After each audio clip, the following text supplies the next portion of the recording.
Thank you. India, you now have the floor. Thank you, Chair. Just to further work on the proposal, not changing the idea at all, I think this is what we can propose. Encourages state parties to the convention who have not yet submitted any tentative list of those properties situated on its territory which might be considered suitable for inscription on the World Heritage List to request international assistance in order to prepare such a list. I think that's the idea, prepare such a list. Thank you. No, thank you, Madam Chair. My point was the same as the speaker before me, that while we are not commenting on the substance, the cleaning up is required, and just a suggestion that, since it's reading as provide adequate protection to defeat major threats. But of course, this whole thing will probably have to be reworked. Exactly as was pointed out, to be put in place to and then provide is not reading well. So we would probably propose to you provide adequate protection to defeat major threats, management measures to be put in place to provide a framework within which traditional practices and rituals associated with building, farming and forestry practice can be supported and encouraged through an appropriate collaborative management system. Enhanced capacity building for local committees on earthen structures, which can... The rest reads fine according to me. Thank you very much. Thank you, Madam Chair. In fact, we did wish to make a point of order, so to speak. We had raised the point from the floor. We had asked ICOMOS that, why is it that, they did not ask the state party in question during the course of the evaluation process. And we all know here as member states of the World Heritage Committee that the entire issue of transparency and is under discussion in Paris through the open-ended working group. Now, we heard the response of ICOMOS, but I did wish to point out that if you look at your own documentation in page 79, where Herbal Citadel has been discussed, you have the subheading, additional information requested and received from the state party. And that very clearly says none. So in fact, this point I think needs to be clarified. And as I said, this is also part of a larger debate that is ongoing in Paris. I think all of us as committee members are aware of that. There are certain deficiencies in this entire process, and it is with a view to improve the systems. And it is with a view to be constructive that we raise this point from the floor. And I think our colleague from Lebanon also touched upon this, and so did, of course, the state party in question. So we would want ICOMOS to clarify on this very evident discrepancy. Thank you very much.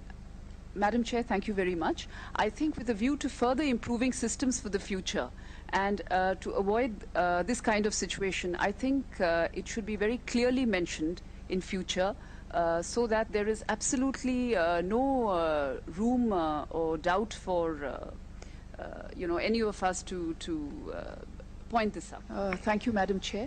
Yes, indeed, this is the spirit of our proposal, in the spirit of improving the working methods. And I'm very happy to see that after my intervention, many of our colleagues took the floor and supported our point. And in fact, I would go so far as to state that what we are noticing is that this tendency in not seeking additional information is somewhat more where the smaller states are concerned, where states from some of the African countries are concerned, and this we feel is not conducive to optimal outcomes. And therefore we're very pleased to see this paragraph, and I must say even more pleased to note that many of the delegations support us here. And I have also listened to ICOMOS's explanation, and what I would like to say here is that to presume that you will not ask for additional information from those countries where you feel they cannot proffer that information, I think is presuming too much. Thank you. Thank you, Madam Chair. At the outset, India would wish to congratulate ICOMOS for its work on the Tomioka complex, leading to its recommendation that this property be inscribed on the World Heritage List, which India fully and completely supports.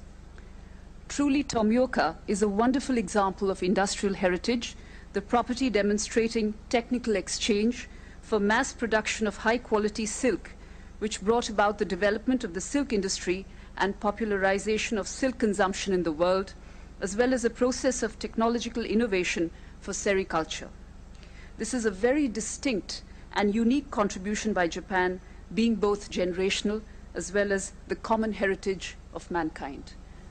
To reiterate, therefore, India fully supports inscription of this exceptional property to the World Heritage List. Thank you, Madam Chair. Thank you very much. Thank you, Madam Chair.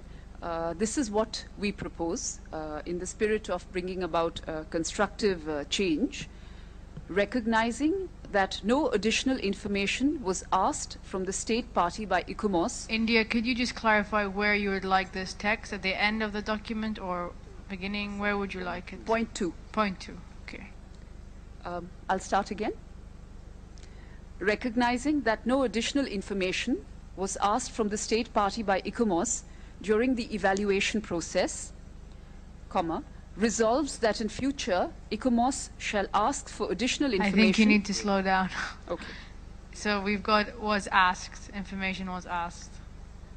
Recognizing that no additional information was asked from the state party by ICOMOS during the evaluation process, comma, resolves that in future ICOMOS shall ask for additional information, shall ask for additional information within the stipulated timelines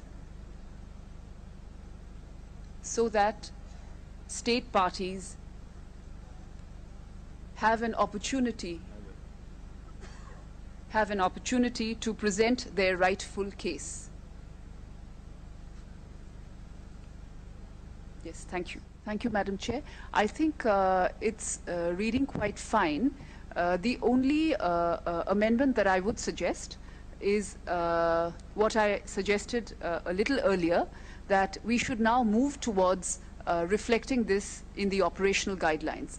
So I wonder if we can add that here, recognizing that no additional information was asked from the state party.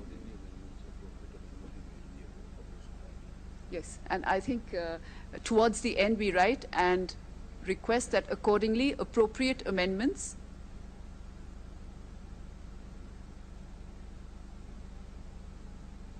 may be made in the operational guidelines. Thank you, Madam Chair. I have 2 points to make. The first point is quite clearly the outstanding universal value of the monument. Like Lebanon, Portugal, and also Turkey, India feels that the outstanding universal value is well justified of historic Jeddah, the gate to Mecca. In fact, the very title of the nomination suggests that. What constitutes this outstanding universal value of the nomination is the historical and cultural aspect, precisely this being a place of encounter among people from different parts of the world passing through Jeddah to get to Mecca. It is this intangible value that justifies the reference to criterion 6. In fact, the ICOMOS evaluation itself recognizes such value in part of its report on the description of the property, its history and development, but which is of course not confirmed in its conclusions. The second point, Madam Chair, that I would like to make is what we see as a very worrying tendency. We saw it this morning when we discussed the Baghdad inscription. We saw it yesterday for Ghana, and now we are again seeing it for Saudi Arabia. And if you will permit me, let me point out, if you see page 89 of the documentation that has been submitted to member states, again this aspect is pointed out, that there was no additional information requested from the state party concerned. Moving on to page 99 of the documentation, and I will quote from there, although the nomination dossier is much augmented since the first nomination, it does not provide the necessary detail to show how what has survived is sufficient to substantiate the proposed value of the nominated area, unquote. Now, my point is that had there been a request for Thank you very much, Madam Chair. In fact, before the rapporteur gets down to his job, what we feel is that because this is an important point, and it's a point of process, and as I mentioned, it's also under discussion, much discussion in Paris, and I think this is not the end of that process. I think that the rapporteur should suitably reflect this also in the decision, so that going forward, as many of us have said from the floor, this does not happen again. Thank you. Korea. India feels that this is a site of exceptional and outstanding value, and we unhesitatingly support the inscription of this proposed site. If anything, this success demonstrates the value of hard work and persistence, which can transform a referral to an inscription, and we yet again congratulate Russia for their success on this front. To sum up, Madam Chair, India is absolutely delighted, and if I may say so, rejoices at the inscription of the Bulgar Archaeological Complex. Thank you, Madam Chair. Thank you. Thank you, Madam Chair. I too, like Lebanon and some of the earlier speakers, feel that I think we shouldn't overly prolong this debate. This is a clear-cut case for inscription, which I think all of us support. So as far as India is concerned, we too, like Japan, would support that we go ahead with this inscription based on the original formulation, criteria 2 and criteria 6. Thank you, Madam Chair. Thank you. The property is indeed rare in terms of evolution, extending back in time to some 30,000 years. In fact, and if I may say so, I think the IUCN itself has acknowledged the outstanding universal value of this property from its report and, of course, from the presentation that we just received from them. In as far as the protection and management is concerned, the State Party has assured all of the strongest possible support from authorities at all levels that will ensure the long-term protection and sustainable management of the outstanding universal value of this property. It is also to be noted, Madam Chair, that a particular strength of the protection and management regime for the nominated property is the existence of the Trangan Landscape Complex Management Board, which was established in March 2012. There is also an action plan for the next 5 years, which will include aspects such as tourism management, capacity building, etc. All up, Madam Chair, India would strongly support inscription of this property, and under categories 5, 7, 8, definitely, and possibly also under category 10. Thank you, Madam Chair.